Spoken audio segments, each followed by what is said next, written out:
Dëshiron të ndahesh dhe në gjendjen civile të rezultosh akoma beqar.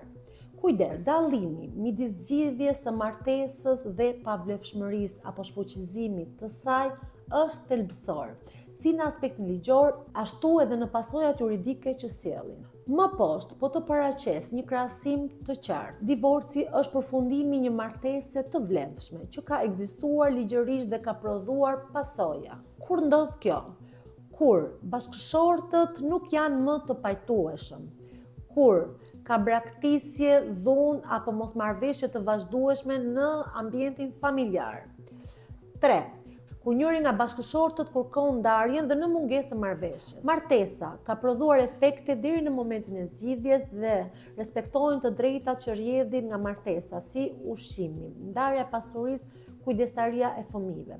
Të dy bashkëshortët mund të martohen sërish pas vendimit të formës së prerë të divorcit. Ndërsa, kemi mundësi të kërkojmë shfuqizimin e martesës apo pavlefshmërinë apo anullimin e saj, deklarim nga gjykata se martesa ka qenë e pavlefshme që në fillim. Pra, nuk ka ekzistuar ligjërisht. Kur ndodh kjo? Kur njëra nga palët ka qenë tashmë e martuar, në rast pra bigamie. Kur palët janë në lidhje të ndaluar, gjaku, motra, vëllezër, kushërinë të parë. Kur njëra nga palët ka qenë e mitur ose e paaft juridikisht. Kur martesa është bërë me dhunë, mashtrim apo kërcënim, kur nuk është respektuar forma ligjore për regjistrimin. Pasoja është që martesa nuk prodhon pasoja juridike. Është një lloj sikur mos të ketë ekzistuar kurrë. Përjashtim bën rasti nëse pala ka vepruar në mirëbesim. Për shembull, një bashkëshort nuk e dinte që tjetri ishte i martuar. Nuk ka të drejtë ushqimi, ndarje, pasurie, dhe përjashtohen vetëm rastet kur kemi të bëjmë me fëmijë të mitur. Një shembull konkret, një person martohet me një tjetër pa ditur që ai është martuar në një tjetër shtet. Kjo martesë shpallet e pavlefshme nga gjykata.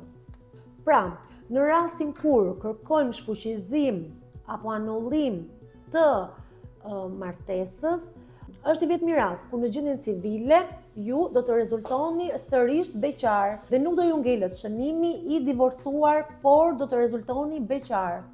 Në qoftë se kërkoni zgjidhje martese dhe jeni në raste që mund të kërkoni vetëm zgjidhje martese, do të rezultoni në gjendjen civile apo e divorcuar. Për çdo pyetje në lidhje me këtë temë apo për tema të tjera për të cilat unë flas në faqet e mia, mund të më shkruani në inbox apo të më komentoni poshtë videos për një përgjigje konkrete për rastin tuaj.